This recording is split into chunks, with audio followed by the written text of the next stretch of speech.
Assalamualaikum warahmatullahi wabarakatuh. Salam sejahtera untuk kita semua.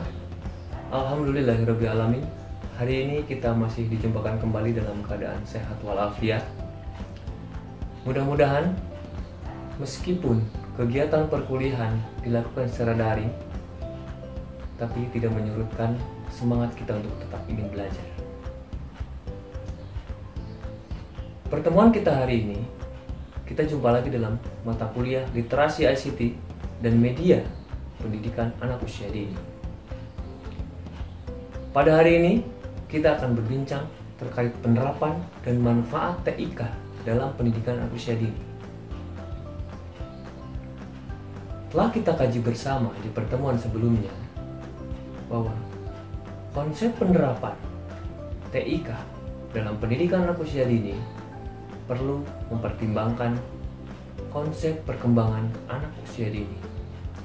Terutama, kita harus memahami tugas-tugas perkembangan anak usia dini itu sendiri.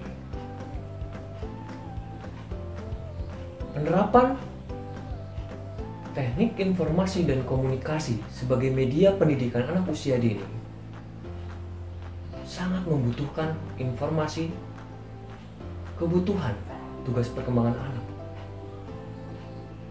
Karena jika kita menerapkan konsep pembelajaran secara digital tanpa mempertimbangkan bagaimana kebutuhan anak, bagaimana kebutuhan perkembangan anak, maka apapun yang kita siapkan, semenarik apapun media yang kita siapkan dalam digital tersebut, itu tidak akan berfungsi apa-apa untuk perkembangan anak usia dini.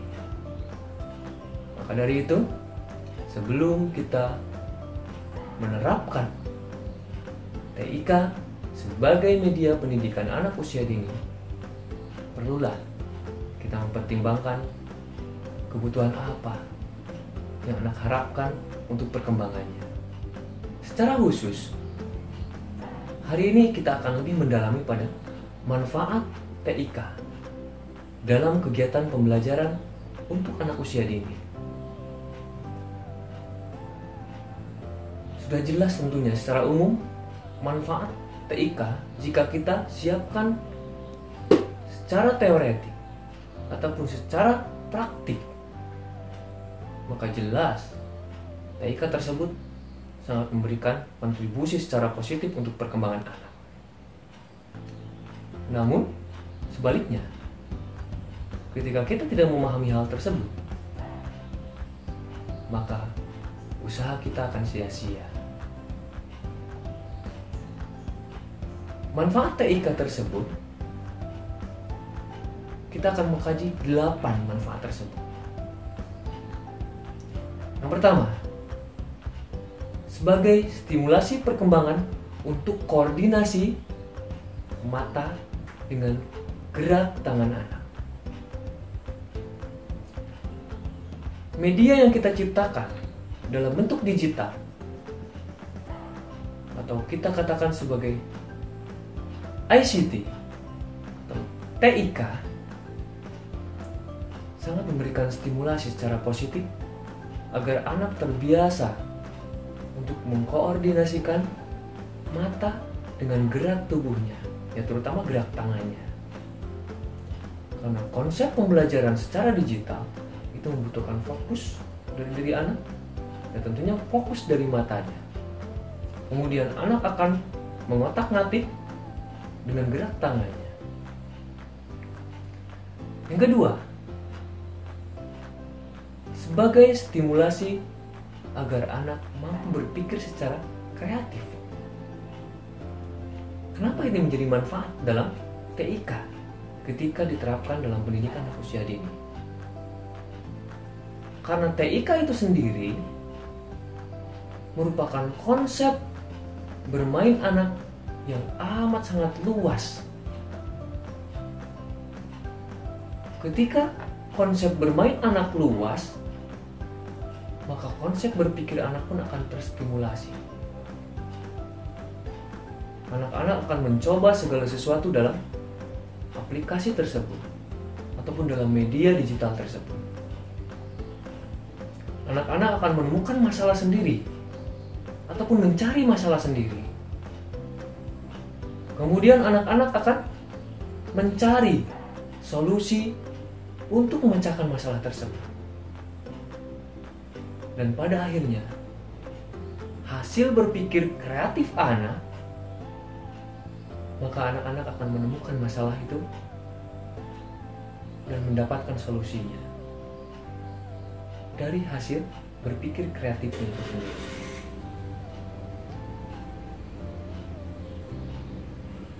Yang ketiga, manfaat dari TIK dalam pendidikan anak usia dini yaitu mengatasi keterbatasan ruang, waktu, dan daya indera anak.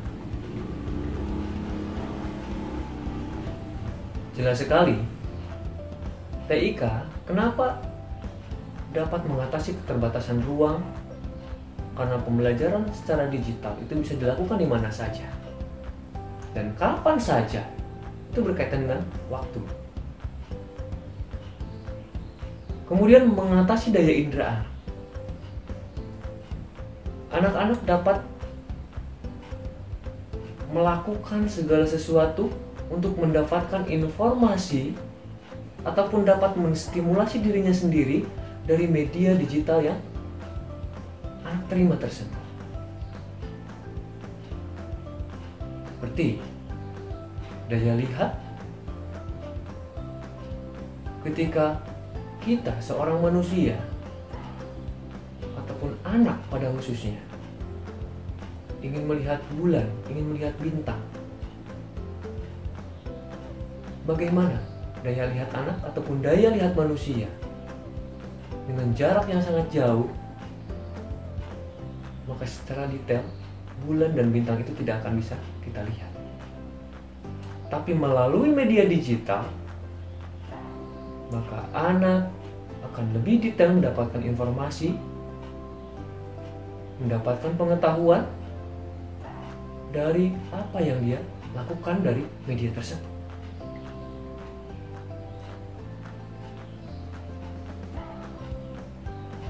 Hal tersebut bisa kita kaitkan dengan kondisi yang keempat.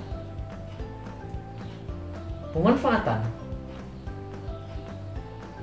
TIK dalam pendidikan anak usia dini yaitu untuk mendapat informasi selain dari metode verbalitas. Maksud dari metode verbalitas ini yaitu informasi yang anak-anak dapatkan baik secara tulis maupun secara lisan saja. Dari TIK ini, anak-anak akan mendapatkan informasi lebih jauh, lebih banyak daripada itu.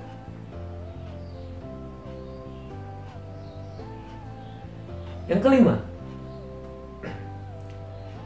TIK dapat memberikan daya tarik secara positif untuk anak-anak.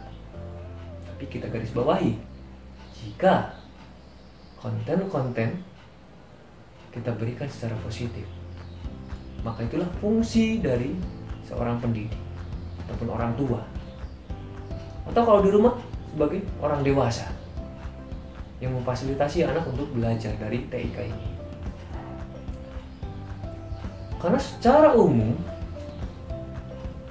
bahwa komputer ataupun media digital itu sangat memberikan daya tarik yang sangat tinggi bagi anak-anak untuk mau memainkannya. Maka dari itu, fasilitasilah anak-anak dengan konten-konten yang positif untuk mereka mendapatkan pengetahuan yang lebih dari apa yang biasa mereka dapatkan tanpa TIK.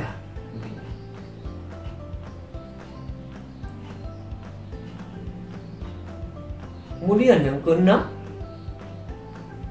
melalui TIK, anak-anak akan lebih tekun untuk mencari informasi, untuk mendapat informasi, ataupun akan lebih konsentrasi dalam kegiatan belajarnya. Ketika konsentrasi itu terjadi pada saat belajar, maka segala informasi yang ingin dia dapatkan akan mudah diserap oleh dirinya. Yang ketujuh, mendapat bekal persiapan kemampuan digital di masa depan. Dari kegiatan-kegiatan belajar melalui TIK ini, maka secara tidak langsung mereka ataupun anak-anak sedang mempersiapkan diri untuk menghadapi fasilitas hidup secara digital di masa depan. Maka dari itu, perlulah kita terapkan pendidikan secara digital mulai saat ini kepada anak dengan batasan-batasan yang sudah kita bahas di pertemuan sebelumnya. Dan yang terakhir, bahwa manfaat TIK dalam pendidikan anak usia dini yaitu memudahkan, menunjukkan pengetahuan ataupun apapun yang ingin anak-anak ketahui. Anak-anak ingin mengetahui A, B, C ataupun apapun itu dari internet misalnya, itu akan mudah anak dapatkan. Anak-anak akan mudah untuk mencari informasi yang ingin dia ketahui. Anak-anak akan mudah mendapatkan informasi yang ingin dia pahami. Anak-anak ingin mencari solusi melalui media TIK tersebut. Segala solusi, berbagai pertimbangan akan muncul informasi secara digital. Ini sudah berkaitan dengan TIK berbasis internet. Karena internet mudah diakses di mana-mana. Hanya saja perlu kita ketahui bersama bahwa anak usia dini memiliki keterbatasan dalam pemanfaatan teknologi digital tersebut. Ketika seorang guru, pendidik, ataupun orang tua, lebih luasnya manusia dewasa, harus mampu memberikan batasan tersebut dan harus paham dalam mendidik anak secara digital. Dapat kita simpulkan bersama bahwa begitu banyak manfaat sesungguhnya dari penerapan TIK dalam pendidikan anak usia dini. Ketika kita kaji lebih mendalam lagi manfaat-manfaat digitalisasi pendidikan, manfaat-manfaat media digital dalam pendidikan anak usia dini, maka sesungguhnya konsep ini akan menjadikan manusia-manusia di masa depan ataupun anak-anak usia dini di masa depannya mampu untuk memecahkan hidupnya di saat itu. Karena suatu saat nanti digital akan menjadi penting dan digital akan menjadi wajib bagi mereka. Mudah-mudahan apa yang telah kita diskusikan hari ini bisa bermanfaat untuk kita semua. Mohon maaf atas segala kekurangan dari segala sesuatu yang saya sampaikan dari awal sampai akhir. Mudah-mudahan teman-teman dapat memaknai semua materi yang tadi saya sampaikan. Terima kasih atas kerjasamanya, terima kasih atas partisipasinya. Mudah-mudahan kita bisa dijumpakan kembali dalam keadaan sehat di kemudian hari. Sebelum saya undur diri, mari kita teriakan, aku bahagia hari ini. Assalamualaikum warahmatullahi wabarakatuh.